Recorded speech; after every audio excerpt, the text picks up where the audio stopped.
Every year I know we gonna go hard. We been that team ever since Bart started.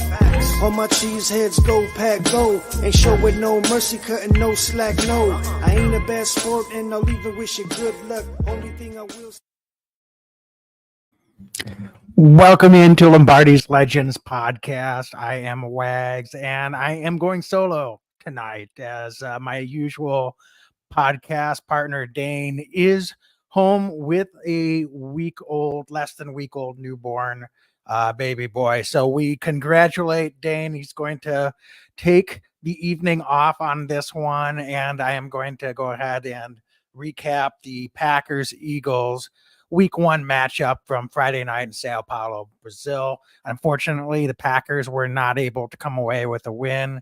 That was a 30-4 to 29 loss in Week 1. But after seeing how the weekend played out, certainly there's got to be some disappointment for Packer fans that we weren't able to get the win. But I'm going to go ahead and state the obvious. Most important thing is that Jordan Love did not suffer a season-ending injury in that final drive.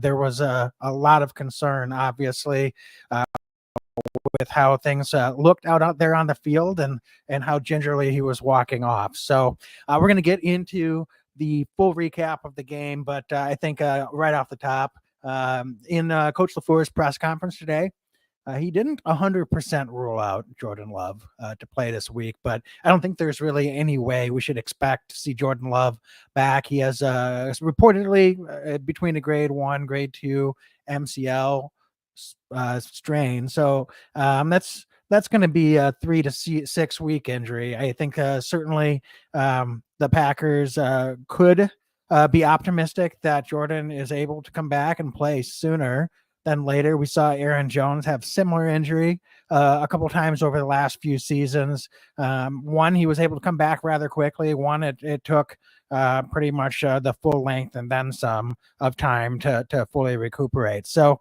you just never know with these injuries. You certainly with ligament or knee sprains, you have to be on the safe side.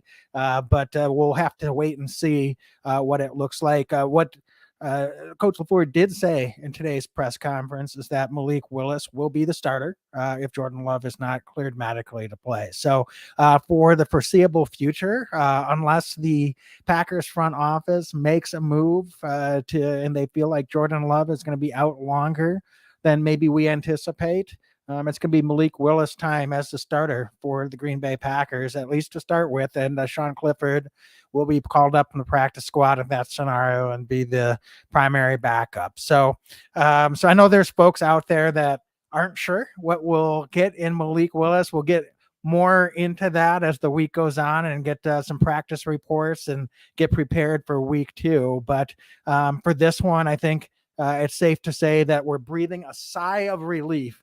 And Jordan Love appears to have an injury that will not keep him out for an extended period of time. We'll have to, again, wait and see if it's more of the 3-week variety or if it's more of the 6-week variety. So it's not time to push the panic button yet. We've had lots of teams over the last couple of seasons that have had to go out and win football games with backup quarterbacks. And now here we are, the Packers find themselves in that situation. So, all right, well, let's dive into this one. So since I am solo, folks, if you're following along here this evening, feel free to throw some questions in the chat. Any comments, any thoughts, takeaways from the game?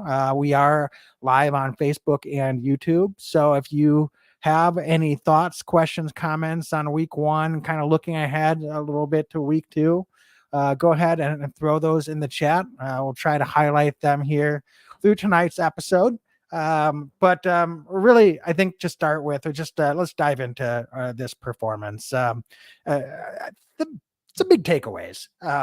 First of all, offensively, this was, it was an up and down performance. We put up 29 points, but there was certainly a lot of opportunities to put more points up on the board.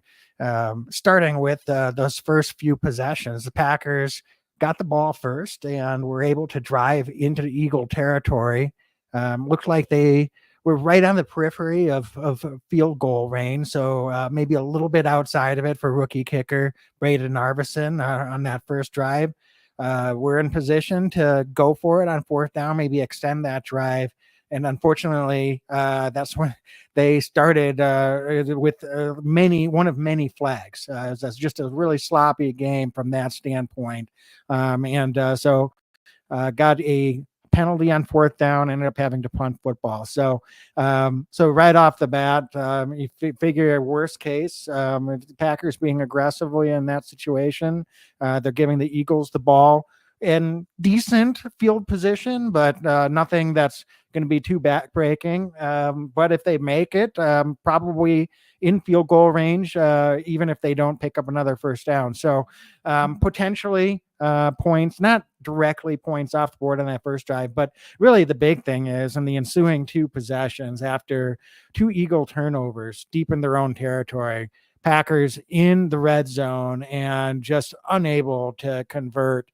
So just I don't know if it was any one thing to point at, maybe a little bit conservative in the play calling from Coach LaFleur down inside the 5-yard line, particularly on the second of those two possessions.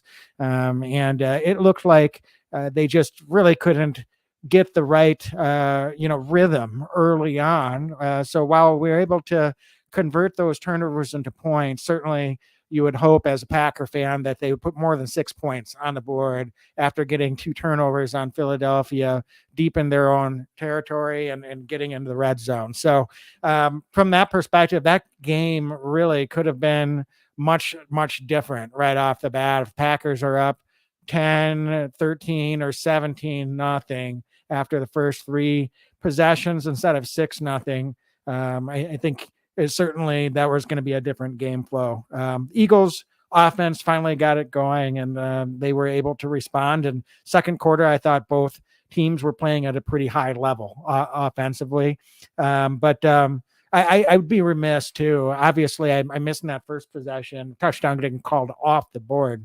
Jaden Reed had a touchdown. Both teams had 12 players on the field, which again, I mean, you just can't have that. It's early season, but nonetheless, you're out there week one, got to be prepared. So coaching staff and players just not quite locked in to start this game. We've seen that in past seasons, but still a disappointment as Packer fans that we weren't able to come away with more points in those first three possessions off the opportunities that they had. So again, you just have to play the game. The Eagles made mistakes too, and had some sloppiness. So it's fair to say that was on both sides of the football. But again, the Eagles ended up with 3 turnovers offensively, but were able to overcome that and put touchdowns on the board in their drives and scoring opportunities, while the Packers got a few touchdowns in the second and third quarter, but outside of that, really seemed to struggle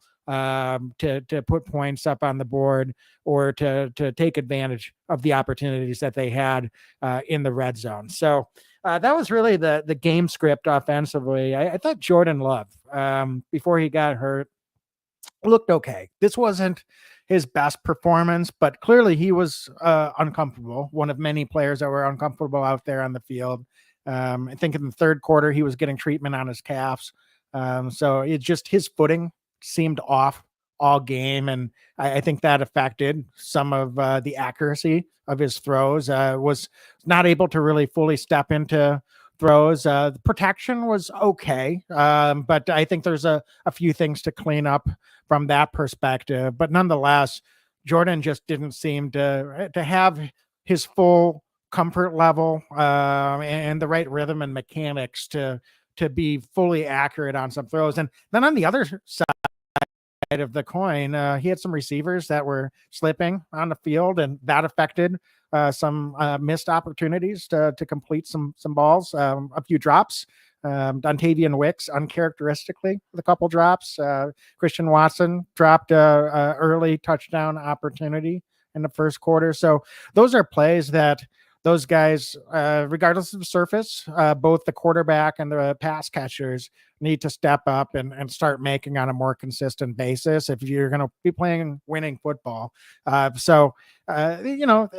took a little bit of time for the running game to get going with Josh Jacobs, but thought he found some wiggle and some room late in the game. And that could certainly affect some of the rhythm and the timing down in the red zone as well. So lots of factors, certainly for the Packers and how they executed and played this football game. But overall, it wasn't their finest performance offensively. They were okay. They did some really good things at times too. How about Jaden Reed? I've been singing his praises and resisted the opportunity to make him an X factor in this game, even though he clearly was. But I'll tell you what, I think Jaden Reed is just a bona fide star in the making, or if not already, on this football team. And so it's not a surprise to me when I see a performance like that from Jaden Reed. And really, 2 touchdowns, could have been 3, but it was getting open and making plays with his legs, breaking tackles. And it just showed why he's such a dynamic football player out there. So if we get more performances like that and get some more consistency and a little bit higher performance from some of the other guys on this offense, look out. So other guys that I really like to call out, Emmanuel Wilson, and in some limited opportunities, I thought looked really, really good. He was finding some holes early in second quarter. Thought really got the offense going when Emmanuel Wilson came in and got a series. Josh Jacobs got a series off early in the second quarter, and that was a really big lift for this offense, and I think gave the offense a little bit more rhythm, put the Eagles maybe a little bit more off balance once the Packers were able to establish a little bit of room in the running game. And Emmanuel Wilson took advantage of his opportunities. Certainly isn't going to, I don't think, take opportunities away from Josh Jacobs. Again, we saw what Josh was able to do in the second half and got some things going, but I think Emmanuel Wilson solidified why he should be on this roster and get more opportunities as that secondary back as we move forward. So I thought it was really nice performance from him, and nice to see that he was able to take advantage of the limited work that he was able to get in this one. One surprise, I think some folks pointed out, Tucker Kraft got the majority of tight end 1 snaps. Luke Musgrave didn't get nearly as many snaps out there in week 1. So that'll be something to certainly track and keep an eye on. I think in this one, it could have been somewhat matchup predicated. Clearly the Packers like what Tucker Kraft can give them as an inline blocker. So Luke Musgrave might get more snaps and opportunities as we move forward. But I think Tucker Kraft, just because he has shown that he's probably the best dual threat at the tight end position as both a blocker and a pass receiver, is going to continue to get a heavy dose of snaps. So it's going to be interesting to see how they keep the snap rotation going, because Musgrave needs to be out there on the field. We know what he can do as a pass catcher. I think he does fine as a blocker, but maybe Kraft is a little bit ahead of him in that respect. But you got Musgrave out there, then you got to take maybe one of the receivers out there out, depending on how many guys you're going to have out in a pass catching position. So there's only so many formations the Packers can utilize, but it's going to be, I think, incumbent on the offense to continue to get a rhythm, get those long drives, and the more that they do that, the more snaps they're going to get. This is a little bit of a unique situation in that a couple of the Packers possessions, as much as it's nice to be playing with the short field and you got to convert that into points, that's going to reduce the number of snaps. And it certainly could affect some of the personnel packages that they have out there on the football field as well, with more short yardage situations and a shorter field that you're working with. So, not really a whole lot else, I think, to dive into offensively. I thought Jordan's interception was, it looked like he was pressing a little bit on that whole drive. He could have had a pick 6 earlier in that drive. So he just needs to, I think, be more in the moment, and he's gotten better and better with his decision making over the course of the time he had last year. So I would expect that once he gets fully healthy and back, hopefully soon, we'll see Jordan continue with that progression and continue to understand time and situation in the game, and when it's time to press, and when it's time to just take what the defense is going to give you. So that was one of those situations I'm sure Jordan will learn from, as a take what the defense will give you. And if they would have had to punt the football, that would have been a better outcome, obviously, than throwing that interception in that situation. So, okay, I think we're going to cut over to the defensive side. Again, similar to the offense, some ups and downs, a lot of penalties. I think, let's just be honest. I don't want to make a lot of excuses for the defense, but the field surface just didn't do them too many favors in this one. That's always going to be to the advantage of the offense. And look, I don't know what is going on with the NFL and what they're trying to do with these international games and these field surfaces, but clearly they need to do better. I don't know if they will, but that was really unfortunate, and I do think it affected the defense a lot. When you're trying to break down and make a tackle, it's extremely difficult if you don't have sure footing.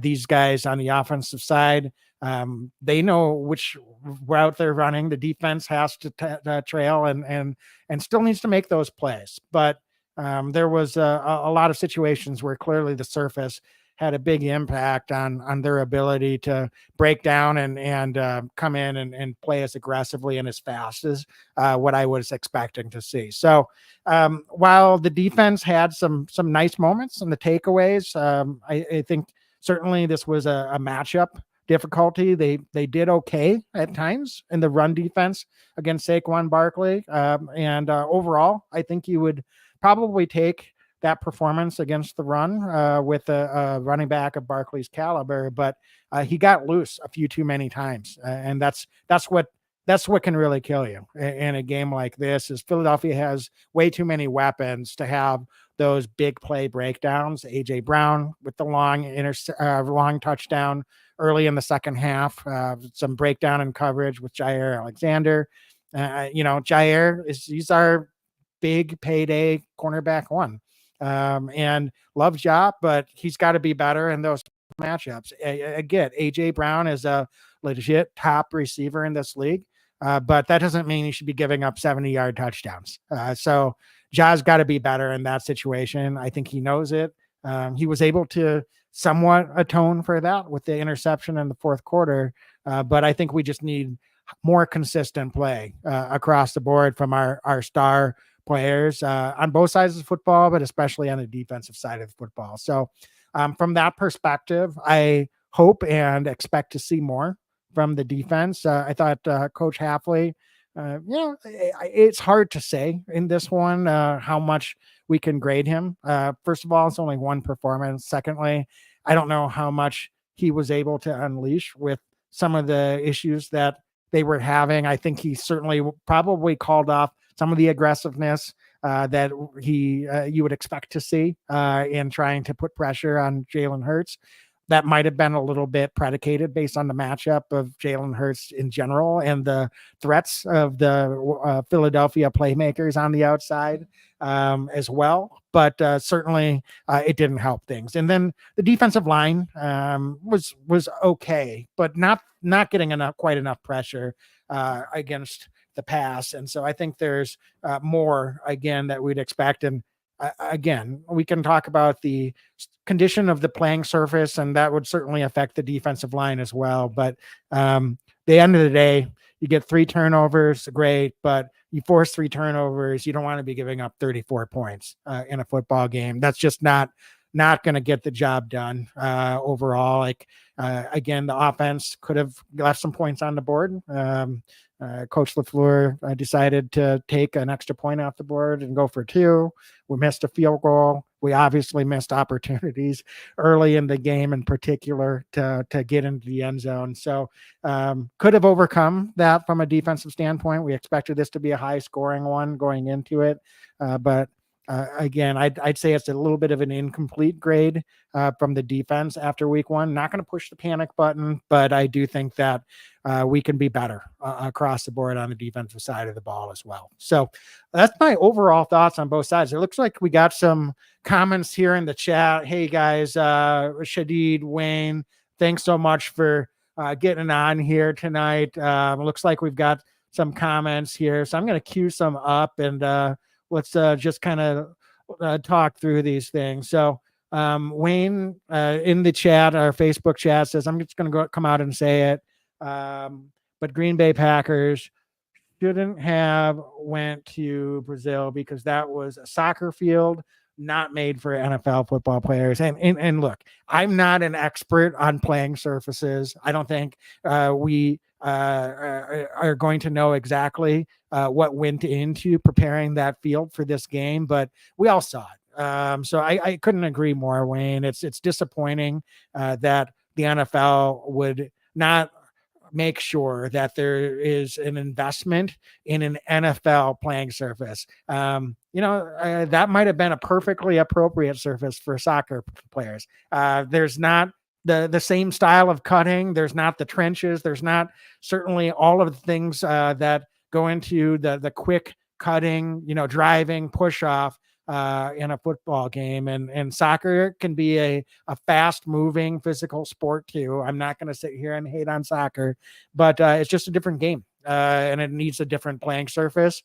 And so it's unclear what the NFL did or what they're going to do moving forward. But, I consider the Packers fortunate that, and the Eagles for that matter, fortunate that there weren't more serious injuries. We talked about Jordan Love at the top and escaping a really serious injury, but he's going to miss some time. And that affects the Packers seasons. That can put us in a position where it's going to make it really difficult to accomplish all of the goals and objectives that we wanted to this season, which was making a run at the Super Bowl. So if we're putting ourselves in a hole because our star quarterback got hurt, and I don't know if it's fair to say that was completely on the playing surface, but clearly his lower legs were being affected throughout that game. And so it's fair to assume that there could be some correlation there. And either way, that wasn't a surface that was ready for an NFL football game. So couldn't agree with you more on that, Wayne. I think